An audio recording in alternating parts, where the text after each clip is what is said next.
สว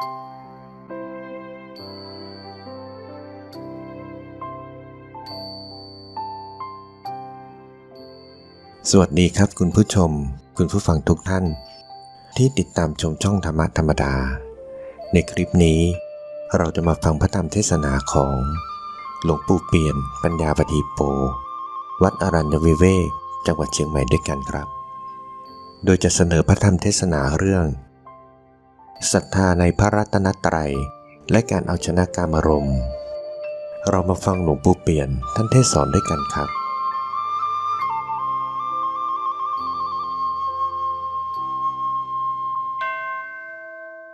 นะโมตัสสะภะคะวะโตอะระหะโตสัมมาสัมพุทธัสสะนะโมตัสสะภะคะวะโตอะระหะโตสัมมาสัมพุทธัสสะนะโมตัสสะภะคะวะโตอะระหะโตสัมมาสัมพุทธัสสะ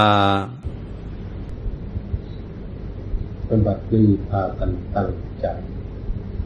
และได้พากันมาบวชในบวรพุทธศาสนาเป็นภิกษุสามเณรเป็นผู้เข้าใกล้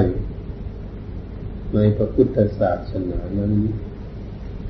เราก็ควรพากันมีศรัทธาควรเชื่อมั่นในพระรัตนตรัยคือพระพุทธเจ้าคือพระธรรมคำสั่งสอนของพระพุทธเจ้าคือพระอริยสงฆ์สาวกผู้ประพฤติปฏิบัติฝึกหัดตนเองตามคำสอนของพระพุทธเจ้ารวมเรียกว่าพระรัตนตรัยการที่พวกเราได้เข้ามาบวชในพุทธศาสนานี้เขาเรียกว่าเราสร้างสรรค์ตนเองยกฐานะของตนเองให้สูงขึ้นเพราะบุคคลเราจะได้บวชในพระพุทธศาสนานั้นเป็นของยากเหลือเกินที่ผู้จะเข้ามาใกล้ได้อย่างพวกเราก็ขอให้ทุกท่าน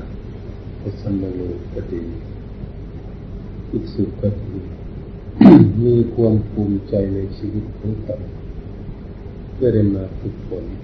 อบรมตนเพื่อจะให้ตนนี้เจริญรุ่งเรืองขึ้นไปการเข้ามาบวชจะทำตนเองให้เข้าใกล้ในพุทธเจ้านั้นแล้วก็พากันมีความเคารพความระลึกถึงอยู่ว่าพระพุทธเจ้านี้เป็นชาติของกษัตริย์พระพุทธองค์จะมีปราสาท3 ฤดูฝนก็นอนอยู่ในปราสาทนี้สมัยก่อนจะเป็นสิทธาราชกุมารฤดูร้อนก็อยู่ปราสาทนี้ฤดูหนาวก็นอนอยู่ในปราสาทนี้จะโภคาทรัพย์สมบัติในพระราชสถานทั้งหลายก็มีมากมายจะเป็นมหาราชาเรียกว่าเป็นใหญ่ในเมืองที่พระองค์นั้นยังไม่ได้บวชเป็นฆราวาสอยู่ก็เหมือนพวกเราเป็นฆราวาสแต่ยังไม่ได้เข้ามาบวชในพระพุทธศาสนาพระองค์ได้เป็นพระราชาแต่ก่อนได้มีสถานที่พักผ่อน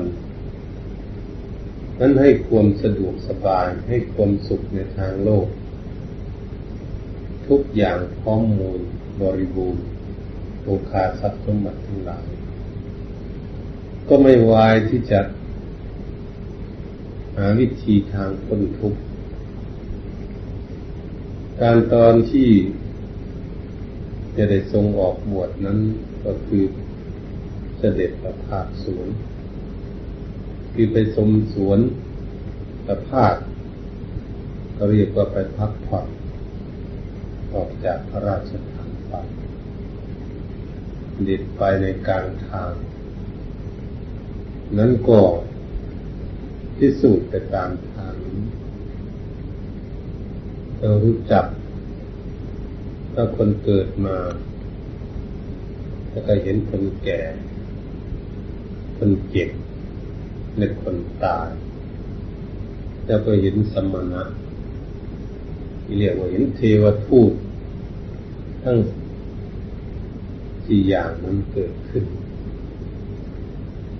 คำว่าเทวทูตนั้นพวกเราก็พิจารณาดูว่าก็เหมือนกับทูตมาบอกข่าวมาแสดงให้เห็นให้เข้าใจให้ได้พิจารณาจึงได้เห็นคนแก่คนเรานี้เกิดขึ้นมาแล้วมันก็แก่พระองค์ที่เสด็จทัศนะทอดพระเนตรดูถ้าคนเรานี้เกิดมามันแก่เป็นอย่างนี้เมื่อเห็นคนแก่แล้วก็ไม่เห็นคนเจ็บเป็นโรคภัยไข้เจ็บต่างๆก็ทอดพระเนตรเห็นคนตายคนเหล่านี้เกิดมาแล้วที่สุดก็คือตายบุคคลทั้งหลายเกิดขึ้นมาในโลกนี้เกิดมาแล้วก็อยู่เพื่อถึงวันตายเป็นที่สุดของคนแม้จะอ้วนจะผอมจะสูงจะต่ำจะดำจะขาวจะร่ำรวยมั่งมีจะจนแค่ไหนสวยสดงดงามขี้ร้ายขี้เหร่เพียงใดเนี่ยได้เกิดมาแล้วก็มาอยู่ไปถึงรอวันตายของตนเองจะมาถึงเมื่อพระองค์พิจารณาดูสิ่งนี้ก็เรียกว่าเข้าใจได้มองหาว่าอันที่ไม่เกิดไม่แก่ไม่เจ็บไม่ตายนั้นอยู่ที่ไหนเนี่ยทอดพระเนตรเห็นสมณะสี่พราหมณ์ก็เรียกว่านักบวช มานักบวชก็เดี๋ยวเบียมบำเพ็ญพจน์หาคุณงามความดี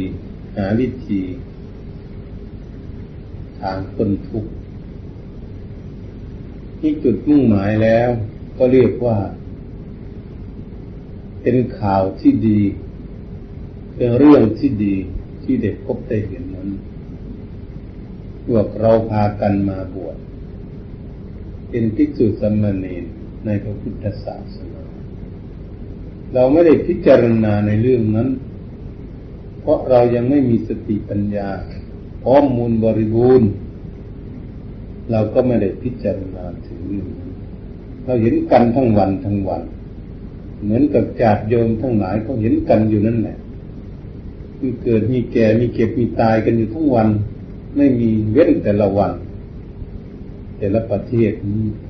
ก็ไม่มีสติปัญญาที่จะรู้สิ่งนั้นได้หยิบยกขึ้นมาพิจารณาอะไรเหตุนั้นพระองค์เป็นผู้มีปีชาญาณหรือบุญบารมีถึงการเวลาถึงสมัยที่จะได้ออกบำเพ็ญจึงไตร่ตรองเสียสละละพระราชฐานละภรรยาและบุตรเสียสละปล่อยวางออกทรงผนวดเมื่อได้ทรงผนวดแล้วก็ค้นคว้าหาเหตุหาผลศึกษาเราเรียนกับอาจารย์พุทธกดาบทและอาราลดาบทว่าเป็นอาจารย์ที่มีชื่อเสียงที่สุดในแถบนั้นสมัยนั้นเหตุฉะนั้นเมื่อทรงผนวดแล้วก็ไปศึกษาที่จนเข้าใจในวิชาความรู้ที่อาจารย์ปฏิบัติอยู่ในปัจจุบันก็หมดหนทางที่อาจารย์จะสอนให้พระองค์ก็ได้ปฏิบัติจนรู้เรื่องในสิ่งนั้นเมื่อยังไม่พ้นจากกองทุกข์ไปจึงได้แสวงหาออกบำเพ็ญส่วนพระองค์เดียวเมื่อการไปบำเพ็ญนั้น ไปบำเพ็ญอยู่เมื่อไปบำเพ็ญอยู่ก็มีปัญจวัคคีย์ฤาษีทั้งห้านั้นพากันออกบวชก่อนแล้วตั้งแต่นมนานอยากคอยฟังเทศน์ฟังธรรมอยากคอยปฏิบัติก็ได้ไปอยู่ด้วยกันเมื่ออยู่ด้วยกันแล้วการทรงบำเพ็ญทุกก่อนปริญญาสมัยนั้นอินเดียนี้ปฏิบัติอะไรก็อุกิจปฏิบัติเอาจริงเอาจังพากันอดข้าวอดน้ำ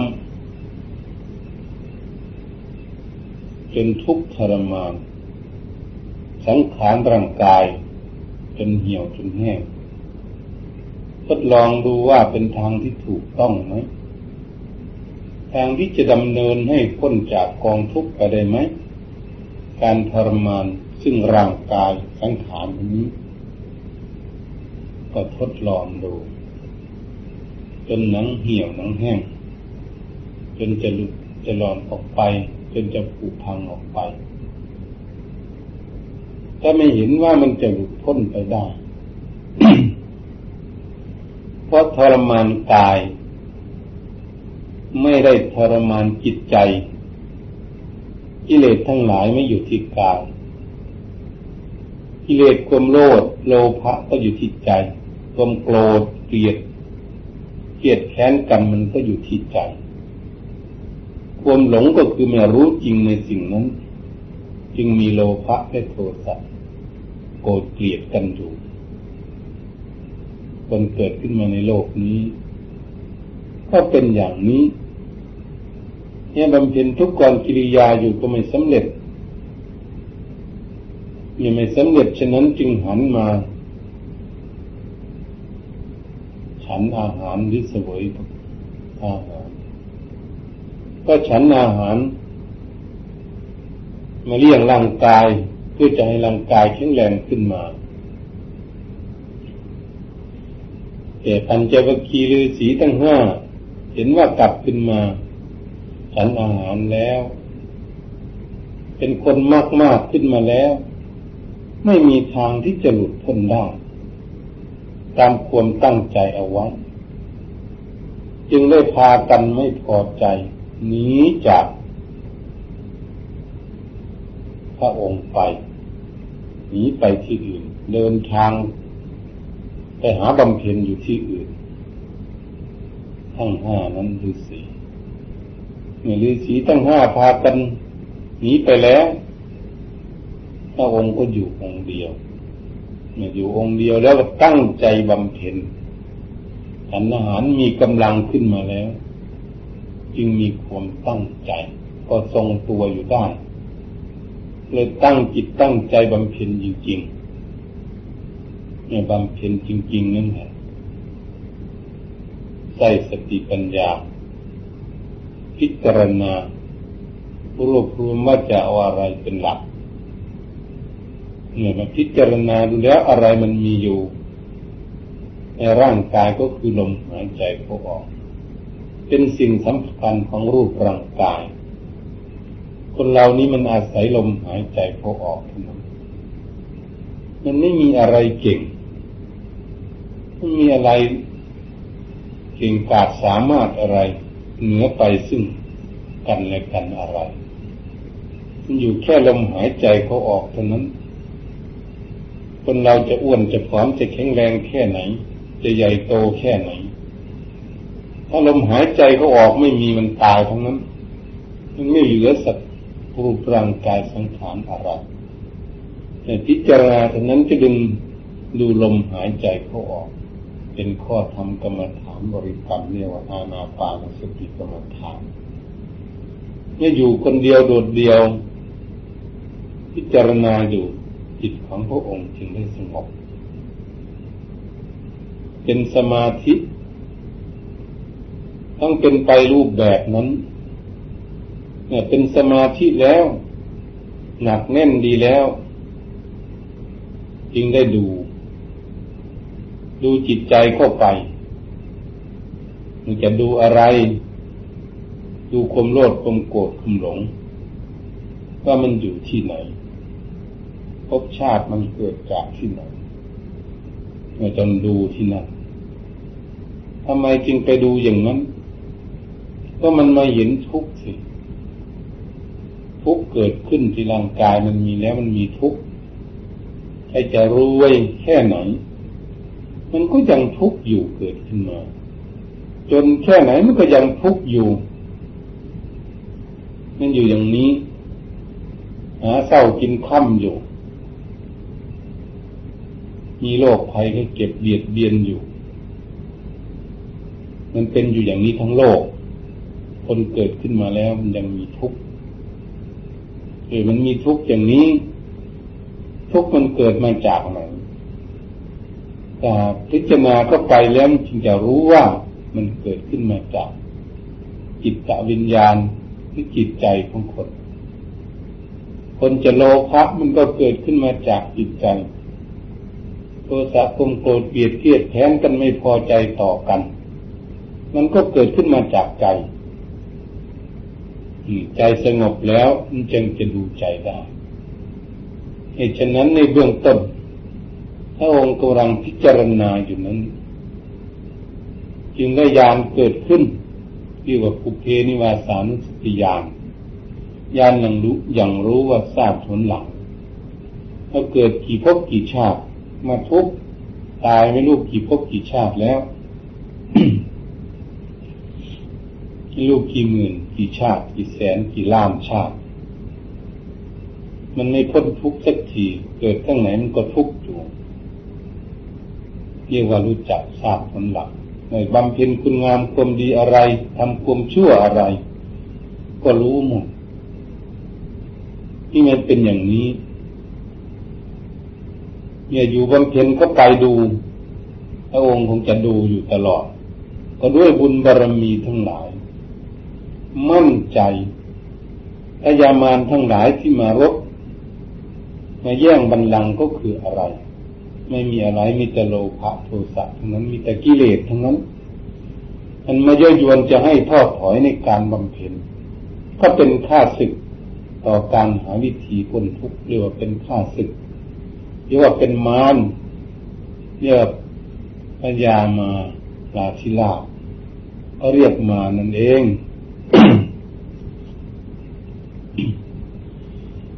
พิจารณาเข้าไปอีกที่ว่านางราคะตัณหาอรดีถ้าไม่มีอะไรก็คือกิเลสนั่นเองโลภะโทสะโมหะนั่นเองมันมาหลอกลวงที่ว่าเป็นสิ่งที่หลอกลวงให้ลุ่มหลงก็เรียกว่าเป็นมารบุญบารมีสมภารที่ได้สร้างสมอบรมไว้ระลึกถึงบารมี30 ทัศที่เราพากันสวดกันอยู่ตั้งแต่ทานบารมีศีลบารมีเนกขมะบารมีปัญญาบารมีวิริยะบารมีขันติบารมีสัจจะบารมีอธิษฐานบารมีเมตตาบารมีอุเบกขาบารมีบารมี10 ทัศรวมแล้วทั้งขั้นต้นและขั้นกลางและขั้นสูงเรียกว่าเป็น30 ทัศเป็น30 ระดับ ยกมาว่าในสร้างสมอบรมบารมีมามากแล้วสมควรต้องต่อสู้ด้วยอำนาจบุญบารมีทั้งหลายไม่ย่อหย่อนปฏิบัติอยู่เช่นนั้นเองจนดึกจนดื่นจนถึงตี 2ก็ได้บรรลุญาณทั้ง2เรียกว่าจิตูปาปัตตญาณญาณอย่างรู้เข้าใจว่าคนทำชั่วแล้วตายแล้วไปเกิดเป็นอะไรให้ตกนรกอยู่ที่ไหน ย่อมรู้ย่อมเข้าใจสัตว์เดรัจฉานทำความดีมาเกิดเป็นมนุษย์ได้มนุษย์ทำความชั่วตกไปเป็นสัตว์เดรัจฉานตกนรกอเวจีได้คนเราทำความดีแล้วให้เกิดบนสวรรค์เกิดพรหมโลกรู้เข้าใจที่ว่ารู้จักการจุติของสัตว์โลกทั้งหลายไปอย่างไรมาอย่างไรทำอะไรรู้เรื่อง ด้วยบุญบารมีที่มีญาณอย่างรู้บำเพ็ญไปไม่หยุดจนถึงจวนจะสว่างก็ได้มีญาณเกิดขึ้นด้วยการบำเพ็ญนั้นเรียกว่าอาสวัคคายญาณที่ว่าการที่มาเข้าใจอย่างนี้ก็มาพิจารณาถึงเรื่องสมุทัยคือแดนเกิดแห่งกองทุกข์เราเกิดขึ้นมาทุกข์อยู่ทุกวันนี้ก็เพราะกิเลสตัณหานั่นเอง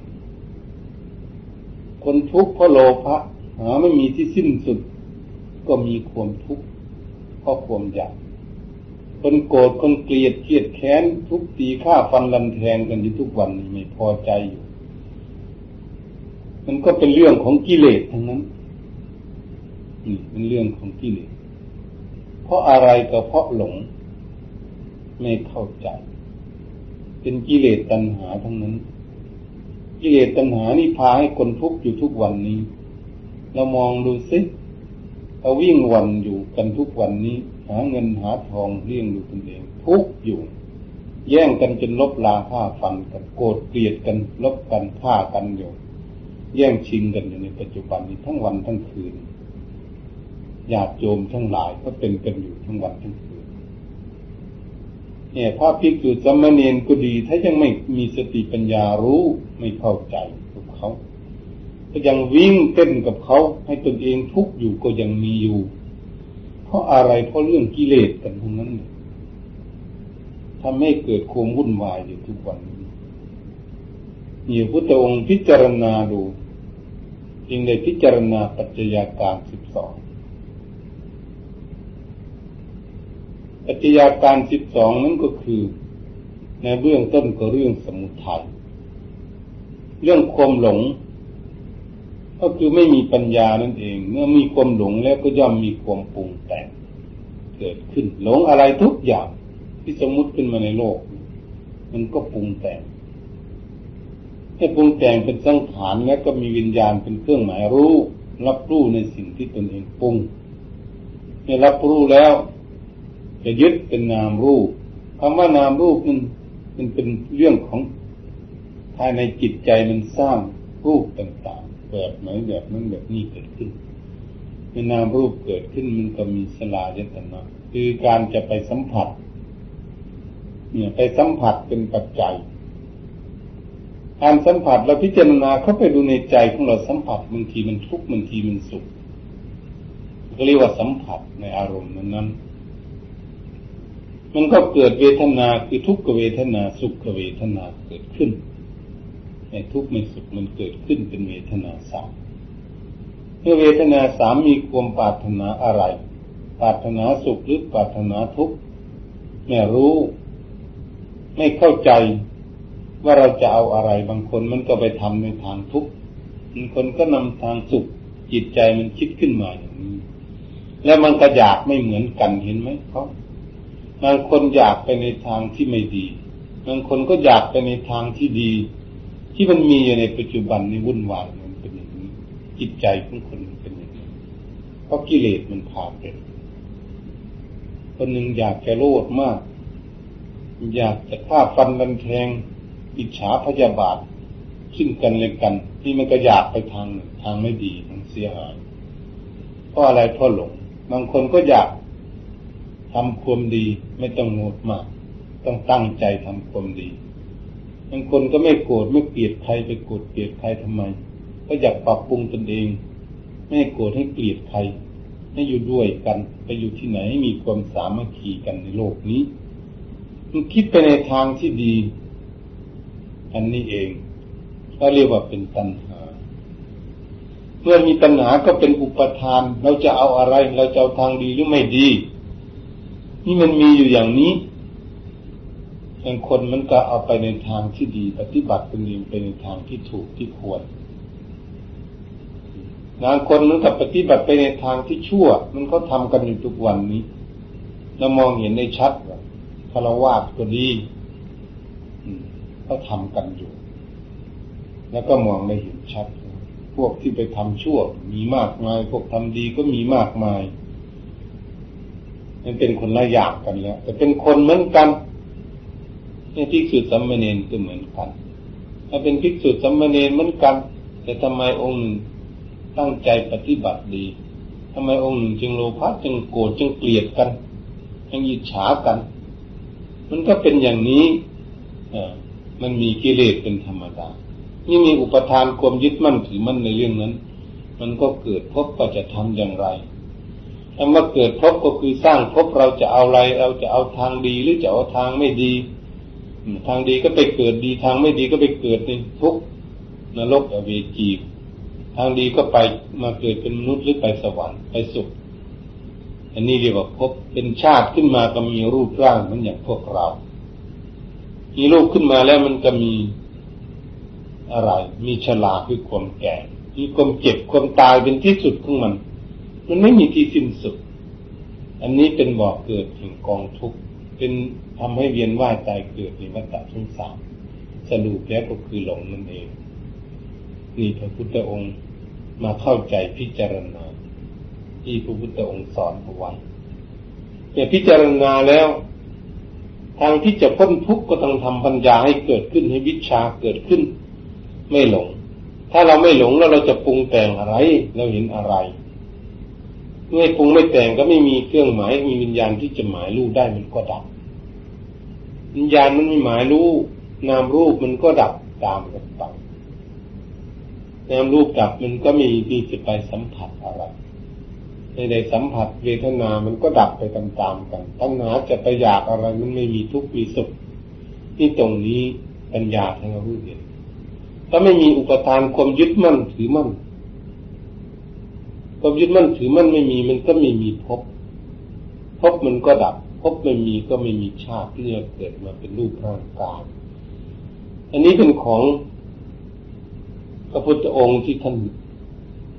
บำเพ็ญรู้เมื่อไม่มีภพมีชาติเกิดขึ้นแล้วมีชราความแก่แล้วความทุกข์มันก็ไม่มีมันก็ดับหมดเรียกว่านิโรธความดับทุกข์เนี่ยปัญญาญาณเล็กอย่างรู้ขึ้นมาอย่างนี้เองเรียกว่านิมิติกนามเรียกว่าอนุตตรสัมมาสัมโพธิญาณ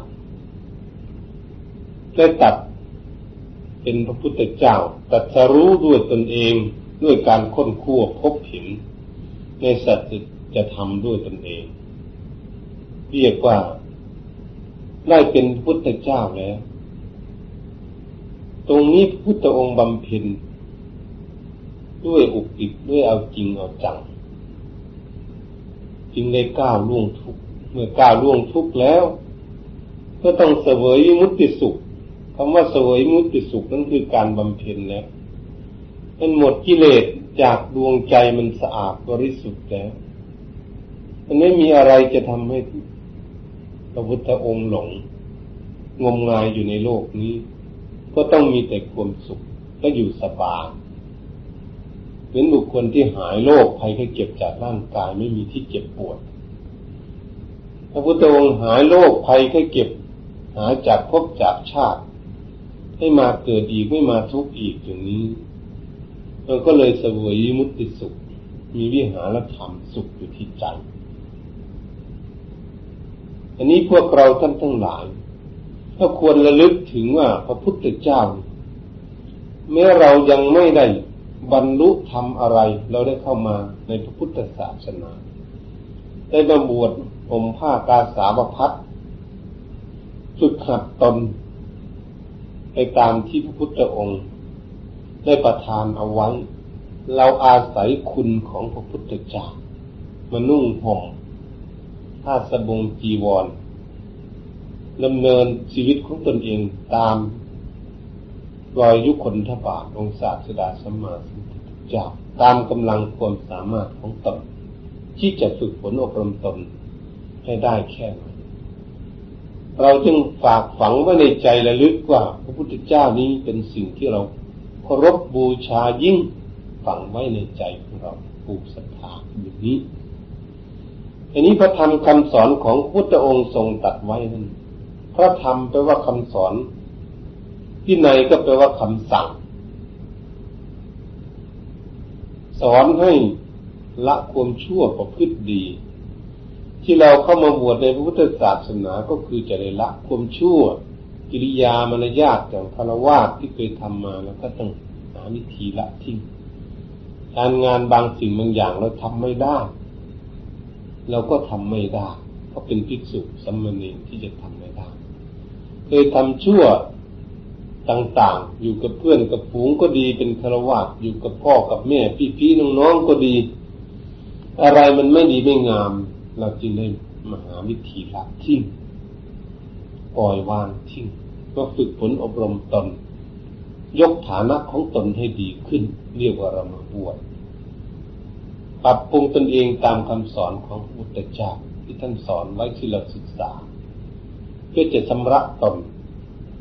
เรามาบวชก็เหมือนเราได้ก้อนเพชรมาแล้วติดโคนตมอยู่ติดหินอยู่แล้วก็ต้องมาเจรไนถ้ามาเจรไนจะเอาแต่เพชรแท้ๆต้องเอาดินออกเอาหินออกของสกปรกออกจากก้อนเพชรนั้นเพชรจึงจะแววจึงจะมีคุณค่าสูงขึ้นชั้นใดก็ดีตั้งแต่ก่อนเราไม่ดี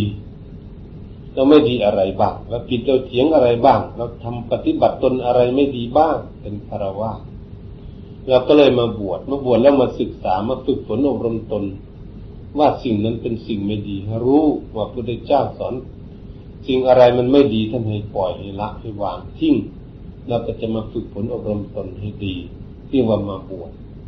แล้วก็มาปฏิบัติตามคำสอนของพระพุทธเจ้าพระธรรมคำสอนของพระพุทธเจ้านั้นเป็นสิ่งที่ละเอียดสุขุมคัมภีรภาพเป็นสิ่งที่บุคคลทั้งหลายจะพากันปฏิบัติน้อมมาปฏิบัติได้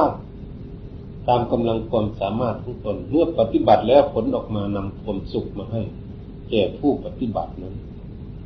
นี่ว่าคำสอนของพระพุทธเจ้ามีแต่ไปฝ่ายดีอย่างเดียวถ้าปฏิบัติได้นำความสุขมาให้อย่างเดียวความทุกข์ย่อมไม่มีตอนที่ภาคปฏิบัติอยู่นี้การทำความดีนั้นมันเป็นสิ่งที่ทำยากจะทำยากแค่ไหนเพราะเราเข้ามาแล้วมีความตั้งใจจะทำความดีทุกคนมีความปรารถนาจะสร้างความดีกันทั้งนั้นเราเป็นภิกษุสามเณรเรามาปฏิบัติดีอยากให้ได้ดีอยากปฏิบัติดีอยากยกย่องฐานะของตนเองให้เป็นมนุษยธรรมจริงๆให้เป็นภิกษุสามเณรที่ดีแม้บุคคลพระภิกษุสามเณรองค์ใดแม้หากว่ายังไม่คิดจะได้อยู่ไปจะศึกษาลาเพศออกไปก็ดีสิ้น3 เดือนอย่างนี้หรือบวชได้นานกว่านั้นบ้างหมดบุญบารมีของตนหรือไปตามกิจการหน้าที่ก็ศึกษาลาเพศออกไปเราก็ได้ของดีในระยะที่เราปฏิบัติอยู่เป็นภิกษุสามเณรถ้าออกไปแล้วเราไม่สามารถที่จะปฏิบัติได้ดีรักษาศีลเจริญภาวนารักษาตนเองให้อยู่กฎระเบียบหรือธรรมเนียมของภิกษุที่เป็นผู้มีศีลเราทำไม่ได้เป็นฆราวาสไม่มีใครฆราวาสที่จะทำได้เหมือนอย่างภิกษุจะมารักษาศีลมากๆเป็นไปไม่ได้เนี่ยมันจะอวดดีแค่ไหนก็ช่างมันฆราวาสเข้ามาทำเหมือนอย่างพวกเราไม่ได้มาปฏิบัติอยู่กับพวกเราจริงๆจังๆมันก็ทำไม่ได้นั่นแหละพวกเราเห็นคุณค่าของพวกเราที่ได้มาบวชพระพุทธองค์ประทานโอวาทเอาไว้ให้ประพฤติปฏิบัติดีฝึกฝนอบรมตนเองดีอะไรมันจะมีความสุขอยู่ด้วยกันสามัคคีไม่ผิดไม่เถียงกันทำกิจการงานหน้าที่พร้อมเพรียงกันอยู่ด้วยกันเหมือนญาติพี่น้องกันมาจากจังหวัดไหนก็ช่างอยู่ที่ใดก็ช่างเมื่อมาอยู่ด้วยกันแล้วมันต้องสามัคคีกันไม่ผิดไม่เถียงไม่แข่งแย่งกันทำกิจการหน้าที่มีความร่วมเห็นอย่างเดียวกันอยากปฏิบัติตนเองให้ดีเหมือนกันพระพุทธองค์จึงสอนไว้รักษาศีลก็ต้องการให้เสมอกันปฏิบัติก็อยากให้พ้นทุกข์เหมือนอย่างเดียวกันเมื่อมาพิจารณาเช่นนี้แล้วพวกเรามาทำความดีก็ภูมิใจสิในชีวิตเรา ทุกท่านที่ได้มาบวชภูมิใจในชีวิตของเราตั้งใจบำเพ็ญคุณงามความดีอยู่นี้ไม่อยากไปยุ่งวุ่นวายกับโลกของเขาโลกของเขาวุ่นวายเขาทุกข์มากเขากินมากเขาก็ทุกข์มากใช้มากเขาก็ทุกข์มากเขาวุ่นวายอยู่เป็นฆราวาสไม่สงบหาความสงบลำบากอันนี้เป็นเรื่องของเขาเรื่องฆราวาสญาติโยมทั้งหลายผู้ที่ให้สนับสนุนของพวกเรานั้นให้อาหารการกินให้เครื่องนุ่งเครื่องห่มที่อยู่พักอาศัยพวกนั้นก็มุ่งหวังผลกำไรที่เกิดชาติใดภพใดสร้างความดีของเขาก็เป็นผลเป็นประโยชน์สนับสนุนพวกเราให้พวกเราได้รักษาศีลให้พวกเราได้เจริญภาวนาหาทางพ้นทุกข์ไปตามองค์สมเด็จพระสัมมาสัมพุทธเจ้านี่พระพุทธเจ้าท่านประทานเอาไว้แล้ววันนี้พระอริยสงฆ์สาวกก็ดีเมื่อได้ยินได้ฟังคำสอนของพระพุทธเจ้าแล้วพากันตั้งใจปฏิบัติท่านรู้เห็นตามความเป็นจริงได้เรียกว่าธรรมะให้เกิดขึ้นกำจัดกิเลสทั้งหมดให้สิ้นจากดวงใจท่านได้เราก็น่าเคารพเพราะพระธรรมนั้นเราเคารพอยู่แล้วพระสงฆ์นี่ท่านปฏิบัติดีปฏิบัติชอบเหมือนครูบาอาจารย์หลวงปู่ต่างๆที่ท่านปฏิบัติมาแล้วท่านได้รับความสงบสุขอยู่วิหารธรรมคือความสุขใจท่านแล้วเราไปกราบไปไหว้ไปบูชาท่านเราก็ยกย่องว่าท่านเป็นผู้ปฏิบัติดีควรเคารพบูชาเรียกว่าพระสงฆ์หรือพระอริยสงฆ์ผู้ที่บรรลุธรรมแล้วนี่เป็นพระรัตนตรัยที่พวกเราท่านทั้งหลายกราบไหว้บูชาทำวัดเช้าวัดค่ำอยู่ตั้งนะโมนอบน้อมเคารพระลึกถึงอยู่เป็นที่พึ่งของพวกเราที่เราได้มาหมวดในพุทธศาสนาก็เพราะเรื่องเราเคารพพระรัตนตรัยนี่เชื่อมั่นในพระพุทธเจ้าเชื่อมั่นในคำสอนของพระพุทธเจ้าเชื่อมั่นในพระอริยสงฆ์สาวกได้ยินได้ฟังและปฏิบัติได้บรรลุธรรมตามคำสอนของพระพุทธเจ้าได้พ้นทุกข์ไปจริงอันนี้เราก็เชื่อมั่นเหตุฉะนั้นพระพุทธองค์นั้นได้บรรลุธรรมเพราะท่านสิ้นกิเลสจากดวงใจของท่านท่านก็ไม่ได้ตนีเหนียวแน่นอะไรเทศนาสั่งสอนเวนยสัตว์ทั้งหลายอยู่ตั้งนมนานตั้ง45 ปีก็เทศนาประกาศศาสนาเมื่อ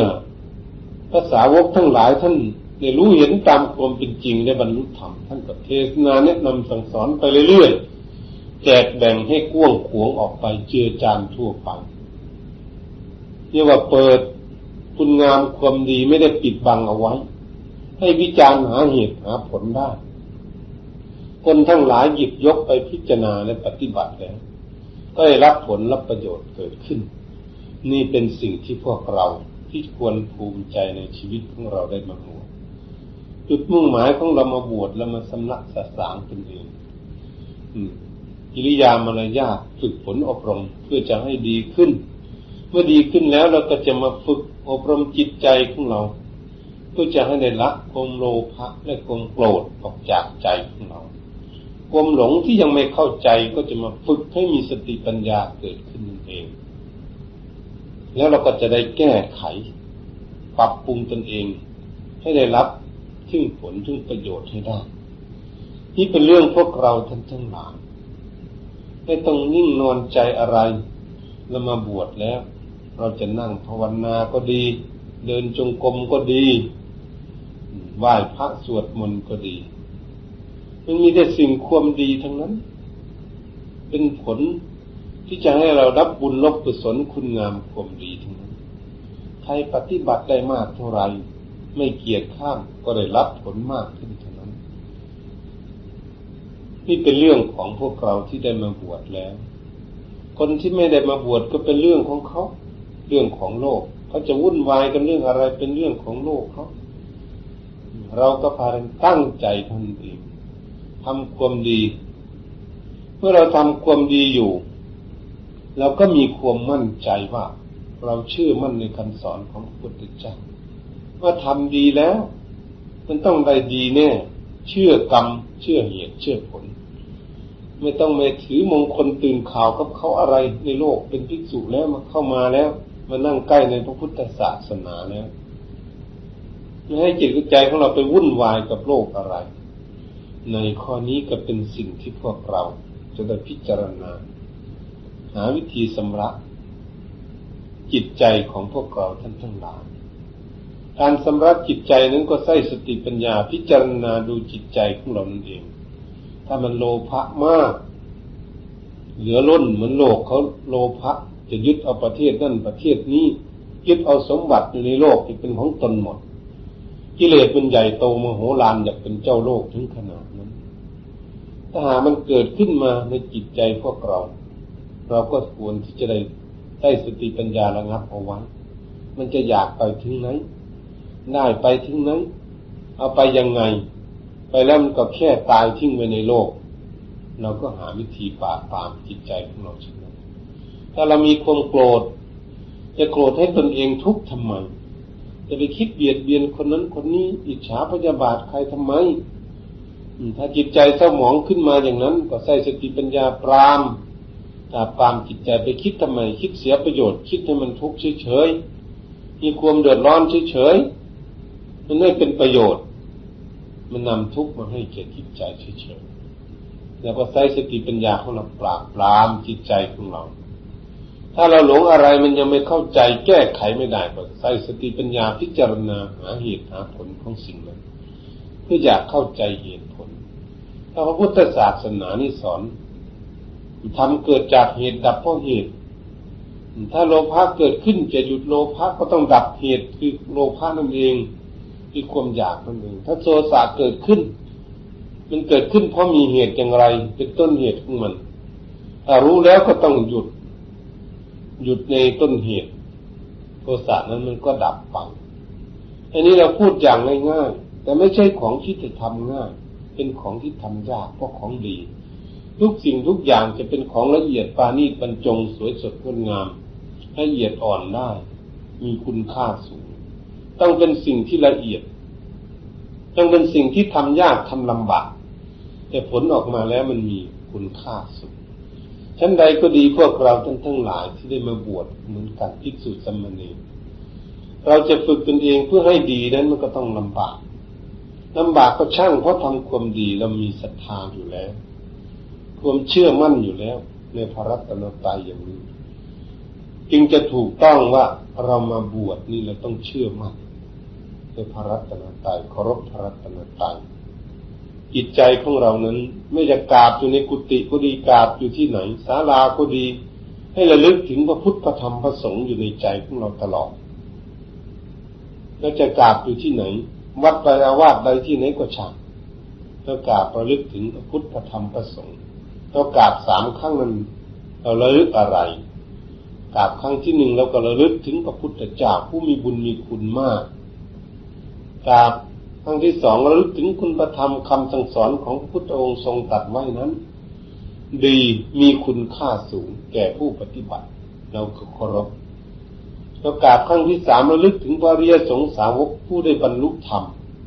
นำตนให้พ้นทุกข์ก็กราบไหว้บูชาเพราะท่านบวชสืบกันมาจนถึงปัจจุบันนี้ก็ต้องอาศัยพระสงฆ์นั่นเองครูบาอาจารย์บวชสืบกันมาเรื่อยๆไม่ขาดจนมาถึงพวกเรานานตั้ง 2,530 กว่าปีมาแล้วก็ยังมีผู้บวชสืบมาให้เราได้มาบวชเราภูมิใจสิในชีวิตของเราได้มาบวชยังได้มาปฏิบัติก็ควรฝึกหัดตนเองและภูมิใจในชีวิตของตนเองเพื่อจะยกฐานะตนเองให้ดีขึ้นเหตุฉะนั้นพวกท่านทั้งหลายที่ได้มาบวชจะบวชใหม่บวชเก่าก็ตามควรที่เราที่จะตั้งมุ่งหน้าสร้างความดีของใครของมันเป็นเรื่องของใครของมันเป็นของส่วนตัวที่ว่าอัตโนนาโถตนแลเป็นที่พึ่งของตนทุกคนหวังเข้ามาสร้างความดีไม่ใช่มาทำความชั่วเรามาทำความดีเพื่อจะปฏิบัติ ให้ดีขึ้นเรียกว่าเรามาหันเข้ามาในทางที่ดีแล้วมาพึ่งโพธิสมภารองค์สมเด็จพระสัมมาสัมพุทธเจ้าจึงได้นุ่งผ้าตาสาวพัสนั่งใกล้ในพระพุทธศาสนานี่คนนั่งใกล้นอนใกล้ยืนใกล้เดินใกล้ก็ดี สมัยครั้งพุทธกาลนู้นจะเห็นพระพุทธองค์อยู่แต่ไม่ได้ปฏิบัติตามคำสอนของพระพุทธเจ้าพระพุทธเจ้าท่านตรัสไว้ว่าอยู่ไกลเราตถาคตถ้าบุคคลใดอยู่ไกลแสนไกลก็ดีอยู่ประเทศใดเมืองใดที่ไหนก็ตามถ้าได้ฟังแล้วไม่ได้ฟังเทศจากสาวกที่เป็นคำสอนของพระพุทธเจ้าก็ตามให้มาตั้งใจปฏิบัติคุณงามความดีตามคำสอนนั้นอยู่ตามกำลังความสามารถของตนบุคคลนั่นแหละเป็นคนอยู่ใกล้เราตถาคตอันนี้พวกเราก็ยืนยันได้ว่าเราได้มาบวชในพระพุทธศาสนานั้นเราก็เข้ามาใกล้แล้วมาใกล้พระพุทธศาสนาแล้วได้มาศึกษาแล้วก็เรียกว่ามาสนิทสนมมาทำความเข้าใจเมื่อทำความเข้าใจแล้วเราก็ได้ปรับปรุงตนเองเพื่อให้ตนเองเป็นพระที่ดีเป็นเณรที่ดีตามกำลังความสามารถของตนเมื่อเราฝึกฝนตนอยู่แล้วใครเราได้ก็ตนเองเป็นคนได้กิริยามารยาทดีก็เป็นตนเองเป็นคนได้เมื่อรักษาศีลดีก็ตนเองเป็นผู้มีศีลเมื่อเจริญภาวนาฝึกฝนอบรมจิตใจให้สงบเป็นสมาธิมีความสุขเกิดขึ้นกับใครได้ก็เป็นหน้าที่ของพวกท่านแต่ละท่านละองค์เท่านั้นของใครของมันพึ่งคนอื่นไม่ได้อันนี้สิเมื่อเรามีสติปัญญาไตรตรองใกล้ควรหาเหตุหาผลเรื่องกิเลสทั้งหลายเสียสละละความโลภะออกจากใจก็เป็นตนเองเป็นคนเบาเป็นสบายละโทสะออกไม่โกรธไม่เกลียดก็เบาใจก็เป็นหน้าที่ของตนเองเป็นผู้เบาใจคนอื่นจะมาเบาได้อย่างไงจะมีความสุขกับเราได้อย่างไงเขาไม่รู้ว่าเรามีความสุขอะไร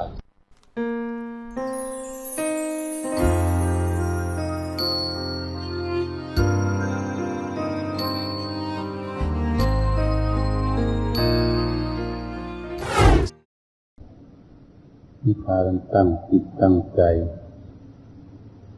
การที่พวกเราทั้งหลายเป็นภิกษุสามเณรก็ดีอุบาสกอุบาสิกาก็ดีที่ได้มาประพร้อมกันในสถานที่นี้การที่พวกเราทั้งหลายพากันตั้งจิตตั้งใจสร้างสิ่งที่งามความดีด้านวัตถุก็พากันสร้างได้พอสมควรเพื่อจะเอาไว้เป็นที่พึ่งพาอาศัยพึ่งสารีร่างกายอันนี้การที่พวกเราทั้งหลายพากันมีความหมั่นความขยันหมั่นเพียรสำรวมในศีลของตนเองตามความสามารถที่จะกระทำเอาได้นี่ก็ให้พากันมีความเพียรพยายามรักษาศีลเอาไว้ให้ดีเพื่อจะให้เป็นเครื่องระงับความโกรธเอาไว้ได้ศีลเป็นเครื่องระงับความโกรธเอาไว้ไม่ให้รั่วไหลออกมาทางวาจาและทางกายก็เพราะเราสำรวมเอาไว้แบบนี้ทางด้านจิตใจของพวกเราทั้งหลายที่เป็นนักปฏิบัติฝึกหัดจัดตนเองได้ความภาคเพียรพยายามเพื่อต้องการความสงบความสุขนั่นที่พวกเราทั้งหลายปรารถนาอยู่เมื่อหากพวกเราทั้งหลายมีความปรารถนาอยู่เฉยแล้วไม่ได้ตั้งใจทำความภาคความเพียรพยายามฝึกฝนอบรมจิตใจของตนเองอยู่ก็จะไม่ได้รับซึ่งความสงบสุขจิตใจก็ไม่เป็นสมาธิเป็นเพราะเหตุอะไร จิตใจจึงไม่เป็นสมาธิพวกเราทั้งหลายถ้ากันใช้สติปัญญานิพพิจารณาดูว่าสารีร่างกายของพวกเราทั้งหญิงและทั้งชายก็ดีเรียกว่าเป็นสภาคารมซึ่งกันและกันเป็นของที่ปฏิพัทธ์รักใคร่ทำให้จิตใจของบุคคลมีความหวั่นไหวสะเทือนสะท้านกวัดแกงอยู่ไม่เป็นสมาธิก็เพราะเหตุเรายังไม่มีสติปัญญาเพียงพอและแก่กล้าสามารถที่จะควบคุมจิตใจของพวกเราไว้ได้ตามความปรารถนาของตนเองอันนี้เป็นจุดสำคัญเหตุฉะนั้นองค์สมเด็จพระศาสดาสัมมาสัมพุทธเจ้าของพวกเราทั้งหลายที่ได้แนะนำสั่งสอนสาวกตั้งแต่ครั้งพุทธกาลก็ดีจนครูบาอาจารย์บวชสืบกันมาจนถึงพวกเราทั้งหลายบวชสุดท้ายภายหลังตามรอยพระพุทธเจ้านั้นองค์สมเด็จพระผู้มีพระภาคเจ้าทรงกล่าวตรัสไว้ว่ากามคุณทั้งห้าคือรูปเสียงกลิ่นรสโผฏฐัพพะเรียกว่ากามคุณมีตาหูจมูกลิ้นกายเป็นเครื่องสัมผัสซึ่งกันและกันเหตุฉะนั้นเมื่อหากธรรมอารมณ์กับจิตใจเป็นข้อสุดท้ายที่จะรั่วไหลลงไปสะสมหรือทับถมอยู่ที่จุดนั้นหากเราไม่พากันพิจารณาให้ถ่องแท้ถี่ถ้วนแยบคายแล้วเราจึงก็จะไม่รู้ว่าสิ่งนี้ทำไมครูบาอาจารย์ท่านทั้งหลายท่านจึงอยากให้พวกเราสำรวมกายวาจาและใจเอาไว้เพราะเหตุกามคุณทั้งห้านี้เหมือนกับกองไฟถ้าเราจะพูดชนิดหนึ่งองค์สมเด็จพระผู้มีพระภาคเจ้าตรัสแก่สาวกไว้เพื่ออยากให้พวกเราทั้งหลายพิจารณาถึงกามคุณทั้งห้านั่นเป็นของที่มีโทษมีภัยมีอันตรายเป็นสิ่งที่ทำลายสมาธิทำลายจิตใจย่ำยีจิตใจของพวกเราทั้งหลายหรือยั่วยวนหลอกลวงให้ลุ่มหลงอยู่จึงทำจิตใจของพวกเราทั้งหลายไม่สงบเหตุฉะนั้นรูปคำว่ารูปนี้รูปสิ่งของนานาต่างๆเครื่องใช้เครื่องสอยอันใดก็ดีคนสร้างคนปรุงคนแต่งคนผลิตขึ้นมาอันใดเครื่องใช้รวบหมดก็มีมากมายกายกองอยู่ในโลกนี้รูปนั้นจะทำให้เป็นกามารมณ์ที่ให้เราติดอยู่ตลอดนั้นก็ยังถอนได้ง่ายหากรูปกายที่ทำให้ยั่วยวนนั้นก็ไม่มีภัยอันตรายสำหรับผู้ชายเหมือนรูปของผู้หญิงรูปของผู้หญิงนี้เป็นของที่เป็นภัยอันตรายแก่นักปฏิบัติของพรหมจรรย์นี่ก็เหมือนกันเหตุฉะนั้นผู้หญิงก็เหมือนกันก็รูปผู้ชายเป็นภัยอันตรายแก่นักปฏิบัติเป็นวิสภาคารมเป็นปฏิปักษ์ต่อกันเมื่อตาเห็นรูปเหตุฉะนั้นเราสำรวม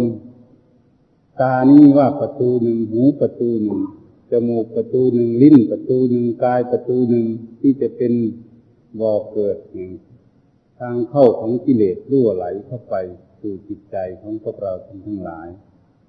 เหตุฉะนั้นแหละเรามาพิจารณาให้เห็นโทษว่าหากรูปที่สวยสดงดงามอันน่าพึงพอใจทำให้รั่วไหลเข้าไปทางตาของพวกเราทั้งหลายก็ลงไปสู่ศูนย์รวมอยู่ที่ใจจิตใจก็กดแก่งปรารถนาก็แสวงหาซึ่งรูปนั่นอันนี้เรียกว่าเป็นอิทธารมณ์อารมณ์ที่พอใจก็ทำยั่วยวนให้ใจไม่สงบเหมือนกัน หากรูปที่ไม่พอใจไม่ปรารถนาไม่อยากพบจักปะอยากเห็นก็เป็นอนิจจารมณ์อารมณ์ที่ไม่พอใจก็ให้มีความหงุดหงิดและมีความโกรธเกิดขึ้นก็ทำให้ยั่วยวนจิตใจของพวกเราท่านทั้งหลายเหี่ยวแห้งกระทบกระเทือนเหมือนกันทำให้จิตใจไม่สงบเหมือนกันอันนี้เรา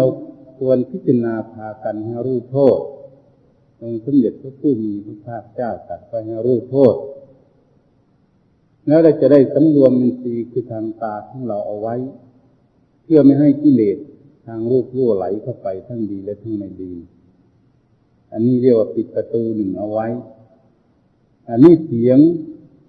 งดนตรีพิณพาทย์บรรเลงเสียงนกร้องเสียงจักจั่นเสียงนานาต่างๆที่ว่าเป็นเสียงเพราะ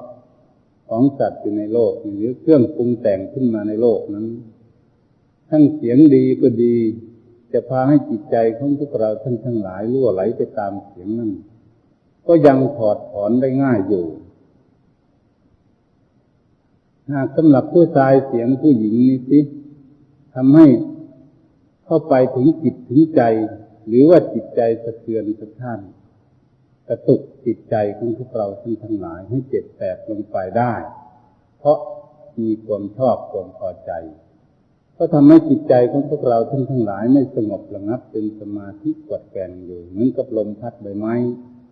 ก็เป็นอารมณ์กระทบกระเทือนจิตใจไม่ให้สงบเหมือนกัน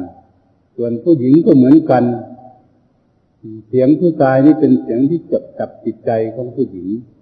ทำให้ผู้หญิงลุ่มหลงเหมือนกันเช่นนั้นอันนี้ก็เป็นภัยอันตรายแก่นักปฏิบัติทั้งนั้นเหตุฉะนั้นล่ะพวกเราท่านทั้งหลายเนี่ยเสียงไม่ดีก็ดีจะทำให้เป็นอนิจจารมณ์อารมณ์ที่ไม่พอใจก็ทำให้มีเจ็บในหัวใจขัดเคืองในหัวใจขุ่นมัวในใจอยู่เหมือนกันทำให้จิตใจวุ่นวายอยู่กระสับกระส่ายอยู่ไม่เป็นสมาธิเหมือนกันทั้งอิทธารมณ์เสียงที่ดีก็ดีอนิจจารมณ์อารมณ์ที่ไม่ดีก็ดีเสียงทั้งหลายที่เข้ามานั้นในประตูทางหูนี้หากพวกเราท่านทั้งหลายยังไม่มีสติปัญญาพิจารณาและเปิดประตูไว้ให้เสียงนั้นรั่วไหลเข้าไปจนถึงจิตใจของพวกเราท่านทั้งหลายทั้งอิทธารมณ์และอนิจจารมณ์อารมณ์ดีเสียงดีหรือเสียงไม่ดีนั้นก็ดีอันนี้แหละก็เป็นภัยอันตรายแก่สมาธิจึงทำให้จิตใจของพวกเราท่านทั้งหลายไม่สงบระงับเป็นสมาธิได้เหมือนกันรสก็เหมือนกันคำว่ารสอาหารอ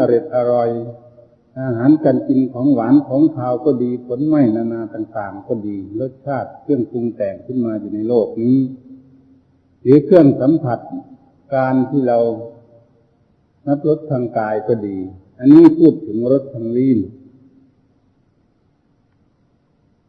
นั่นก็ดีมันพูดถึงรสสิ่งทั้งหลายที่ดังได้กล่าวมานั้นเราก็มีความสามารถบางทีก็คลายจิตใจออกได้ไม่ติดอยู่ในรสนั้นหากรสที่สัมผัสความอ่อนนุ่มหรือว่าความสัมผัสสำหรับรสผู้ชายก็ดีรสของผู้หญิงก็ทำให้จิตใจของบุคคลนั้นสะเทือนสะท้านบั่นไหวไม่สงบเหมือนกันผู้หญิงก็เหมือนกันสำหรับผู้ชายอันนั้นเรื่องรสนี้เป็นของที่ซึมซาบ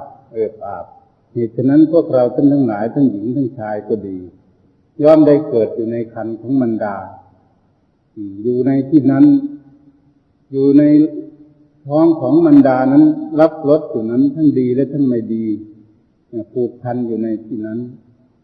มันก็ติดเนื่องกันอยู่เป็นสายเลือดติดพัวพันกันอยู่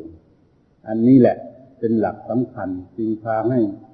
พวกเราท่านทั้งหลายทำสมาธิทำให้จิตใจของเรานั้นรั่วไหลไปตามรสนั้นรสสิ่งของทั้งหลายดังได้กล่าวมานั้นยังไม่มีความสามารถที่จะทำให้จิตใจของเรานั้นเสียสมาธิเมื่อเราทำได้ก็ดี อันนี้เป็นหลักสำคัญมากกลิ่นก็เหมือนกันกลิ่นทั้งหลายกลิ่นคันธศาสตร์ของหอมดอกมะลิก็ดีดอกไม้นานาต่างๆน้ำอบน้ำหอมอะไรทุกสิ่งทุกอย่างทำให้จิตใจของพวกเราติดตามในกลิ่นนั้นจิตก็ไม่เป็นสมาธิกลิ่นที่ไม่ดีก็ดีกลิ่นเหม็นสาบเหม็นคาวทั้งหลายก็ทำให้จิตใจมีความหงุดหงิดสะเทือนสะท้านเหมือนกันไม่พอใจก็ทำให้จิตใจไม่สงบเหมือนกันเพราะมันเข้าสัมผัสทางจมูกของเราแล้วกลิ่นนั้นแต่ก็กลิ่นคันธศาสตร์ทั้งหลายของหอมนี่จะเป็นอิทธารมณ์หอมที่พอใจก็ตามอนิทธารมณ์อารมณ์ของกลิ่นที่ไม่พอใจนั้นก็ตามก็ไม่เท่ากลิ่นของผู้หญิงสำหรับของผู้ชายองค์สมเด็จพระผู้มีพระภาคเจ้าท่านตรัสไว้เช่นนั้นสำหรับผู้หญิงก็เหมือนกันกลิ่นของผู้ชายก็เป็นวิสภาคารมก็เหมือนกันเช่นนั้นทำลายล้างผลาญการที่เราจะทำความสงบได้จิตใจของพวกเราท่านทั้งหลายไม่มีความสงบก็เพราะมันเข้าประตูทางจมูกอันนี้แหละเรามาพิจารณาดูแล้วว่ามันมีโทษไหมจึงทำให้จิตใจของพวกเราท่านทั้งหลายไม่สงบอันนี้มาพิจารณาให้เข้าใจจะได้จะตั้งสติปัญญาของตนเองพิจารณาให้ถี่ถ้วนโทษทัพพะก็ดีการเรานั่งของอ่อนของนุ่มก็ดีนอนของอ่อนของนุ่มก็ดีหรือสัมผัสอากาศเยือกเย็นสบายในร่มไม้ก็ดีอาบน้ำก็ดีนุ่งผ้าพันสบายอะไรทุกอย่างว่าถูกต้องร่างกายมีความสบายน่าเป็นอิทธารมณ์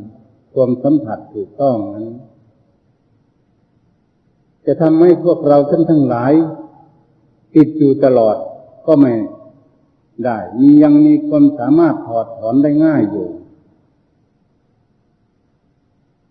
หากว่ารูปกายของผู้หญิงสำหรับผู้ชายได้ถูกต้องหรือจับต้องก็ดีสัมผัสก็ดี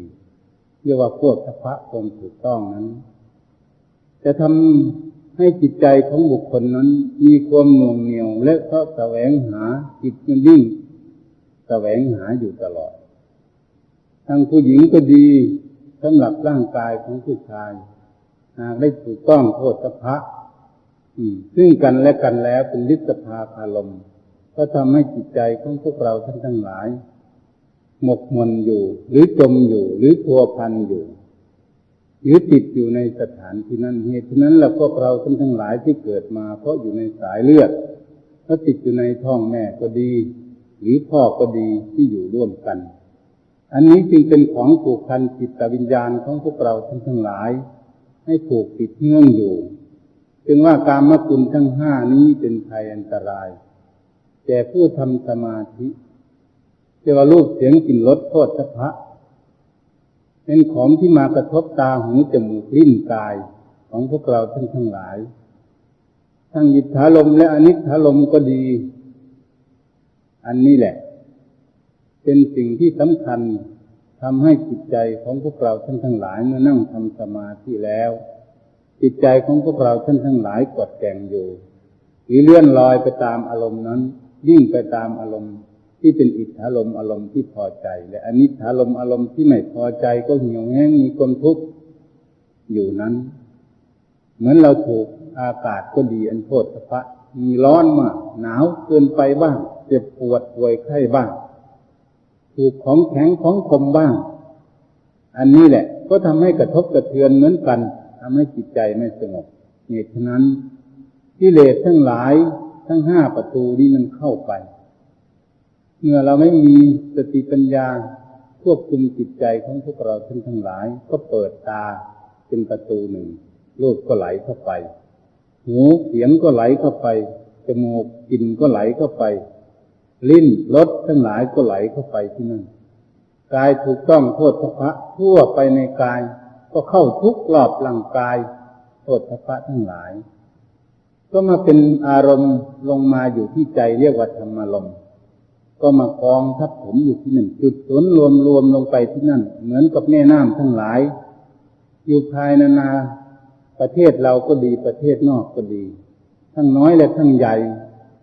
ย่อมไหลลงไปในมหาสมุทรสาครก็ฉันนั้นเหมือนกัน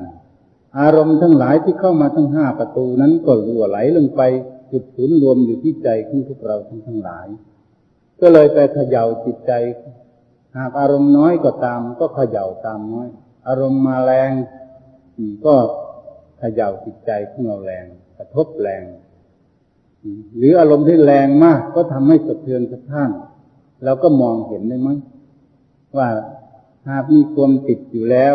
ก็จะไปหรือมีภัยอันตรายเกิดขึ้นไปตามรูปตามเสียงตามกลิ่นตามรสตามโผฏฐัพพะนั้น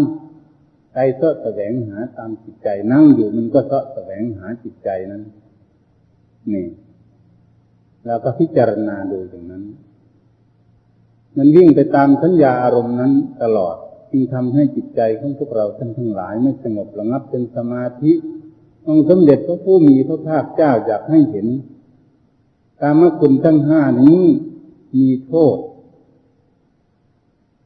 พวกเราไม่ใช่ความภาคเพียรพยายามจะให้เข้าใจด้วยสติปัญญาเพื่อจะได้ปิดประตูคือตา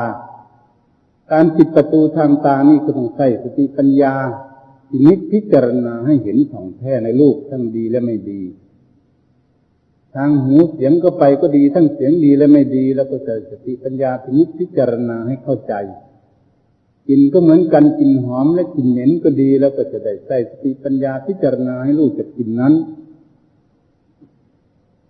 รสก็ดีรสทั้งดีและไม่ดีก็ดีแล้วก็จะใช้สติปัญญานั่นแหละพิจารณาให้เข้าใจให้เห็นจริงโผฏฐัพพะการถูกต้องกายก็ดี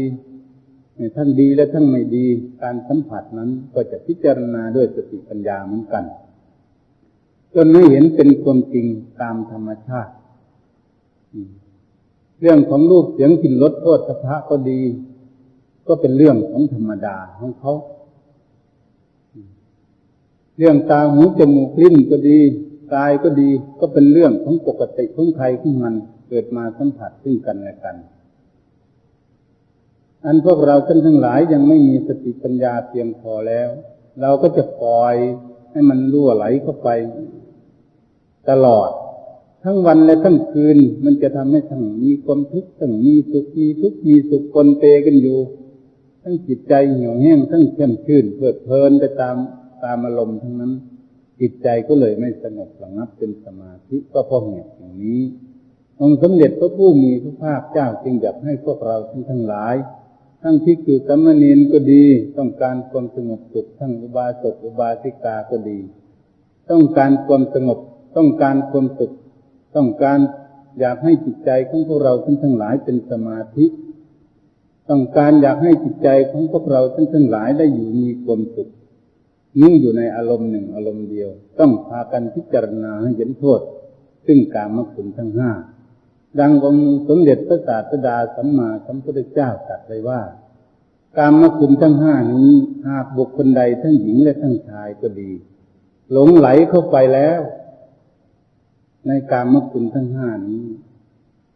ก็เหมือนเราตกลงในหลุมฐานเพลิงหลุมฐานไฟที่แดงๆนั่นมีแต่จะไหม้เอาพวกเราทั้งหลาย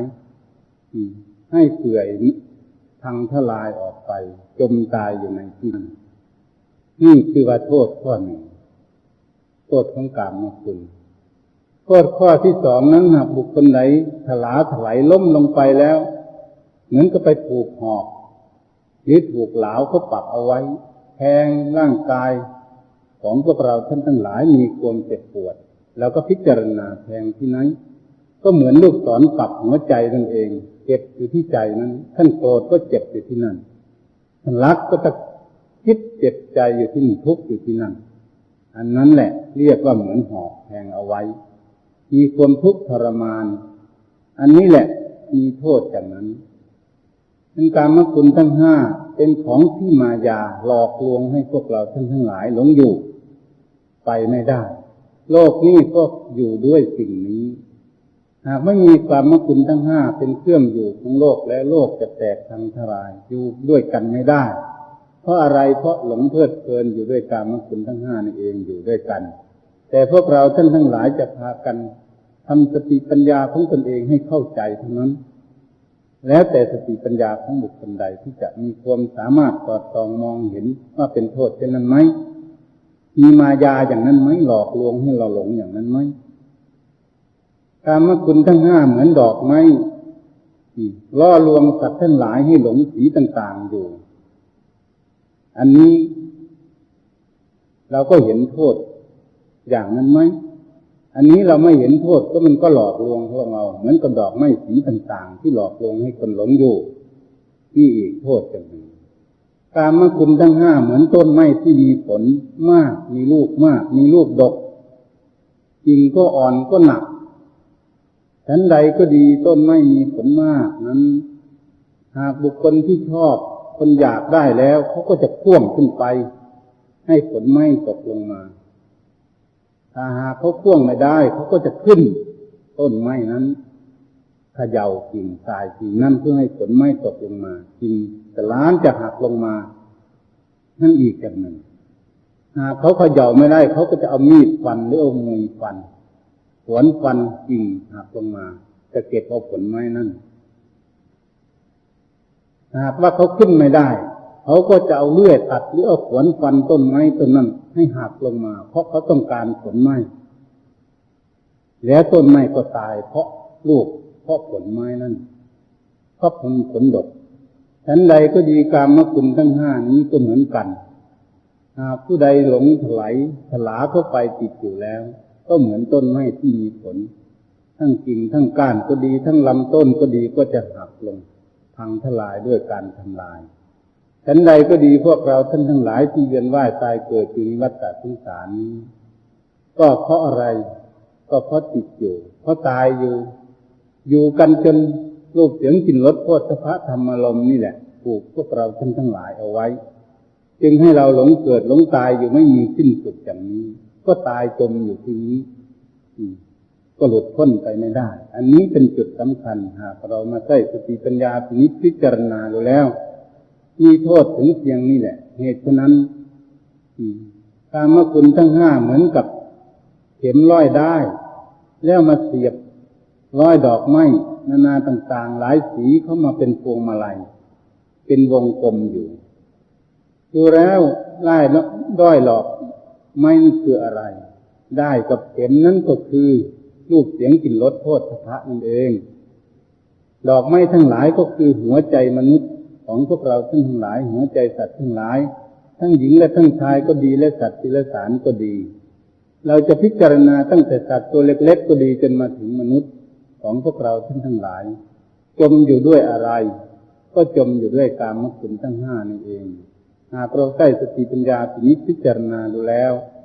พวกเราทั้งหลายก็ติดอยู่ในสิ่งนี้จึงไม่หลุดพ้นเข้าสู่นิพพานไปได้เหตุฉะนั้นแหละหากพวกเราทั้งหลายพากันตั้งจิตตั้งใจหากยังไม่มีสติปัญญาก็ดีสามารถที่จะรู้จริงเห็นแจ้งเห็นชัดก็ให้พากันใส่ความภาคเพียรพยายามขนขวยให้เห็นโทษของกามคุณทั้งห้าดังได้กล่าวมานั้นมันเป็นภัยอันตรายยั่วยวนจิตใจของพวกเราทั้งหลายให้หลงอยู่ให้นอนจมอยู่จึงทำให้จิตใจของพวกเราทั้งหลายไม่เป็นสมาธิเมื่อจิตใจไม่เป็นสมาธิแล้วมันก็ไม่มีสติปัญญาเกิดขึ้นไม่สามารถจะเห็นโทษของเขาก็ทำให้เราหลงเพลิดเพลินละเลงอยู่ทั้งอิทธารมอารมณ์ที่พอใจอนิจฐารมอารมณ์ที่ไม่พอใจเปลี่ยนกันไปเปลี่ยนกันมาอยู่ทั้งวันทั้งคืนอยู่อย่างนี้นอนหลับก็ยังฝันไปตามกามอารมณ์อยู่ดูถึงเพียงนั้นพวกเราทั้งหลายควรเห็นโทษมันถ้าหากเราเห็นโทษเห็นจริงเห็นแจ้งเมื่อไหร่นั่นแหละเราจึงจะเห็นว่าเราติดอยู่ในสิ่งนี้มานมนานแล้วหลายร้อยหลายพันหลายหมื่นหลายแสนชาติแล้วเวียนว่ายตายเกิดอยู่นี่เพราะกามอารมณ์นี่เองเป็นเครื่องผูกเอาไว้มัดจิตใจของพวกเราทั้งหลายเอาไว้ดูตั้งแต่เล็กๆก็ดีมาถึงหนุ่มถึงสาวก็ดีมาถึงท่ามกลางก็ดี แม้มาถึงเฒ่าถึงแก่ก็ดีก็ยังมาหลงอยู่ในสิ่งนี้เหมือนกันทั้งนั้นอันนี้แหละมันถูกได้ถึงแค่นั้นจิตใจของพวกเราท่านทั้งหลายไม่มีเฒ่ามีแก่แต่ร่างกายของพวกเราท่านทั้งหลายแม้จะเฒ่าจะแก่อยู่มันก็ยังหลงอยู่ได้อันนี้เป็นจุดสำคัญมากเหตุฉะนั้นพวกเราท่านทั้งหลายเมื่อได้ยินได้ฟังแล้วในวันนี้ก็ดีทั้งภิกษุสามเณรก็ดีอุบาสกอุบาสิกาก็ดีเมื่อได้ยินได้ฟังแล้วควรใช้สติปัญญาพิจารณาถึงกามคุณทั้งห้านี่ให้เห็นโทษมันเสียเมื่อเห็นโทษมันแล้วควรสลัดควรละควรปล่อยควรวางควรละทิ้งมันเพราะมันทำโทษเรามันผูกเรามันทำลายเรามันทำให้เราเวียนว่ายตายเกิดอยู่ไม่มีสิ้นสุดเราจะทำความเข้าใจให้เห็นแจ้งเห็นชัดเพื่อจะสลัดออกจากจิตใจของพวกเราทั้งหลายเพราะมันมาลงรวมอยู่ที่ใจเราก็ต้องค้นคว้าต้นเหตุมันอยู่ที่นี้มันเข้าตาหูจมูกลิ้นก็ดีกายก็ดีมันลงเข้าไปอยู่ที่ใจรวมอยู่ที่นั่นรูปเสียงกลิ่นรสโผฏฐัพพะนั่นเราก็ต้องไปค้นคว้าดูที่ใจของเราที่มันติดอยู่เพื่อจะได้ละได้ถอดได้ถอนออกตามสติกำลังปัญญาความสามารถของแต่ละบุคคลทุกคนต้องขนขวยต้องใส่ความเพียรถ้าเพียรพยายามทำความเพียรของตนเองอยู่ทั้งยืนเดินนั่งนอนเว้นจากมันหลับให้พากันใช้สติปัญญาพิจารณาดูจิตใจของเราอยู่ตลอดที่นั่นดูรอบตนเองอยู่ที่นี้ธรรมะจะอยู่ที่ไหนธรรมารมณ์พุทธเจ้าท่านก็ตัดไว้อย่างนี้แหละตัดไว้ว่ากามารมณ์ทั้งห้านี่แหละเรียกว่าธรรมารมณ์เป็นอารมณ์ที่มาเขย่าจิตใจเหมือนกับต้นไม้หากไม่มีลมพัดใบมันก็ไม่กวัดไม่แก่งกิ่งก้านมันก็ไม่อ่อนไปที่ไหนต้นมันก็ไม่สะเทือนมันก็นิ่งอยู่ชั้นใดก็ดีจิตใจของพวกเราท่านทั้งหลายหากไม่มีกามคุณทั้งห้ามากระทบกระเทือนเป็นธรรมารมณ์แล้ว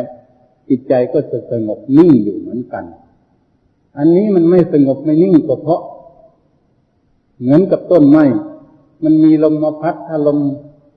เบาๆมันก็กวัดแก่งเบาๆถ้าลมมันแรงมันก็พัดทั้งใบกวัดแก่งทั้งกิ่งทั้งลำต้นเอียงไปจนจะล้มจะหักไปได้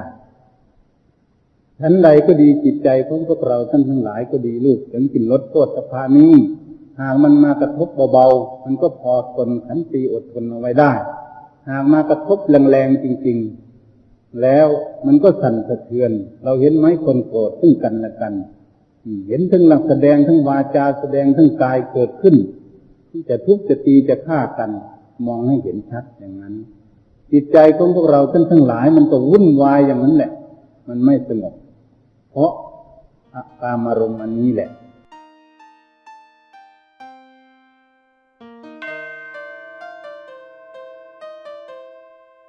คนเรามีภูมิจิตภูมิธรรมต่างกันบางคนก็ไม่เคยเข้าวัดเลยไม่เคยให้ทานเลยบางคนทำแต่ทานอย่างเดียวแต่ไม่รักษาศีลบางคนก็รักษาศีล5ไม่ได้บางคนรักษาศีลได้บางข้อบางคนรักษาศีล5ได้แต่รักษาศีล8ยังไม่ได้บางคนไม่เจริญสติภาวนาเลยบางคนก็เพิ่งเริ่มบางคนก็เริ่มชำนาญบางคนก็แก่กล้าคนเรามันฝึกปฏิบัติมาไม่เท่ากันเราจะให้ทุกคนรู้เหมือนเราปฏิบัติเหมือนเราเข้าใจทุกอย่างเหมือนเราไม่ได้ถ้าเขาทำไม่ได้เราก็ต้องให้อภัยเขาถ้าเขาทำผิดพลาดไปเมื่อถึงเวลาของเขาวันหนึ่งเขาก็จะรู้ได้เองทำได้เองโอวาทธรรมหลวงปู่เปี่ยนปัญญาปฏิโปขอขอบคุณทุกท่านที่ได้สนับสนุนช่อง YouTube ธรรมะธรรมดาด้วยครับทุกครั้งที่ท่านดูอย่าลืมช่วยกันกดไลค์กดแชร์เพื่อเป็นการทำให้คลิปธรรมะของเราได้มีการเผยแพร่ออกไปมากขึ้นและที่สำคัญอย่าลืมกดติดตามช่องธรรมะธรรมดาด้วยนะครับขออนุโมทนาบุญกับทุกท่านที่ร่วมรับฟังด้วยกันครับสาธุ